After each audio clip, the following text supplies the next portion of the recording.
سورہ نجم کی آیت 39 سے لے کر 37 تک یہ آیات ہیں جن سے یہ استدلال کیا جاتا ہے، بتایا جاتا ہے کہ شرک ہے ختم، بدعت ہے ایصال ثواب.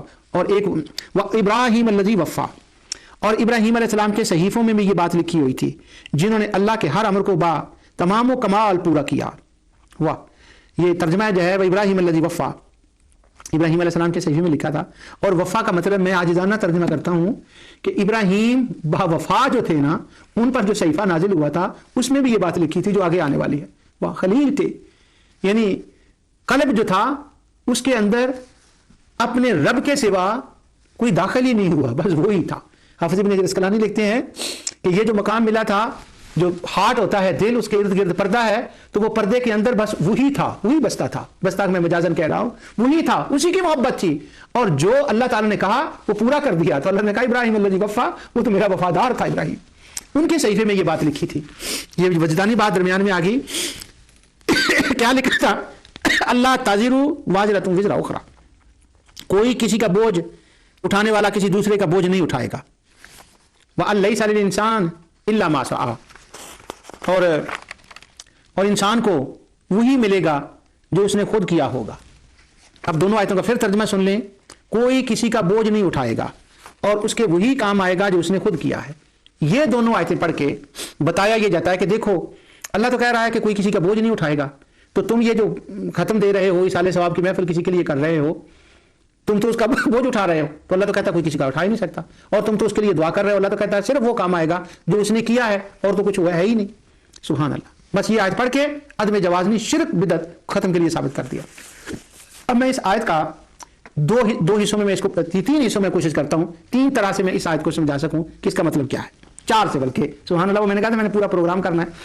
پہلے پچھلی بار 2-3 پروگرام پہلے میں نے یہ بتایا تھا کہ قرآن کریم کا جو سبب نزول ہے، یعنی جب ایک آیت نازل ہوتی ہے، جب ایک آیت نازل ہوتی ہے تو دوسری آیت میں اس کا سبب لکھا ہوتا ہے کہ یہ نازل کیوں ہوئی تھی.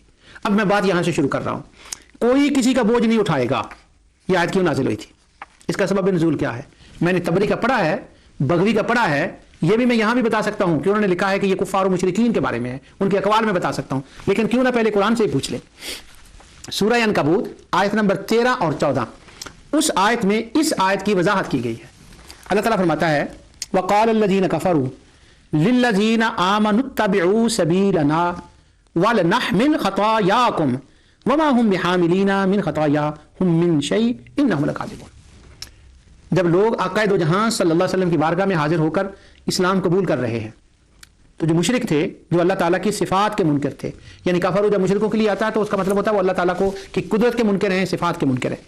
وہ کافر لوگ ایمان والوں سے کہتے ہیں کہ تم ہماری راہ کی پیروی کرو. کہتے ہیں کہ جو تم مومن ہو گئے نا، اسلام اس کو چھوڑ دو، ہم جس رستے پر ہیں نا، شرک کے رستے پر، اس پر آؤ، ہماری اتباع کرو. اور باقی رہ گیا یہ مسئلہ کہ اگر تم نے ہماری اتباع کی تو تم یہ سمجھو کہ ہمیں کوئی گناہ ہوگا، ہم کو غلط کر بیٹھیں گے، ہمارے اوپر کوئی گناہوں کا بوجھ آ جائے گا.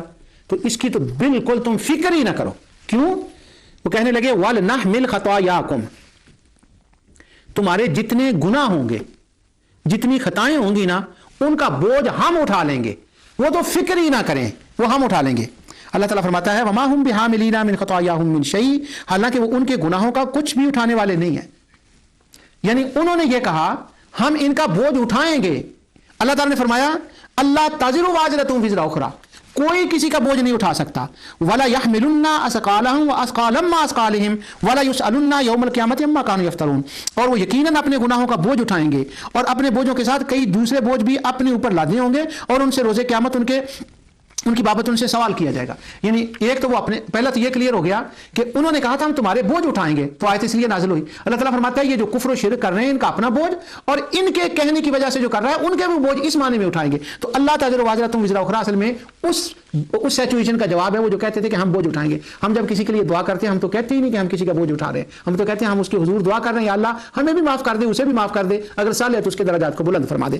تو اگر اس آیت کو عنکبوت کی صورت کے ساتھ ملا کر پڑھیں تو اس کا وہ مسئلہ صاف ہو جاتا ہے. اور دوسرا مفسرین کہتے ہیں کہ اس آیت سے مراد بھی کافر ہیں، کیونکہ ان کو تو اپنے عمل کا بھی ثواب نہیں ملتا، کسی کا کیا ثواب ملے گا. اور تیسری بات یہ ہے کہ پیچھے گزرا ہے لات منات عزا کا.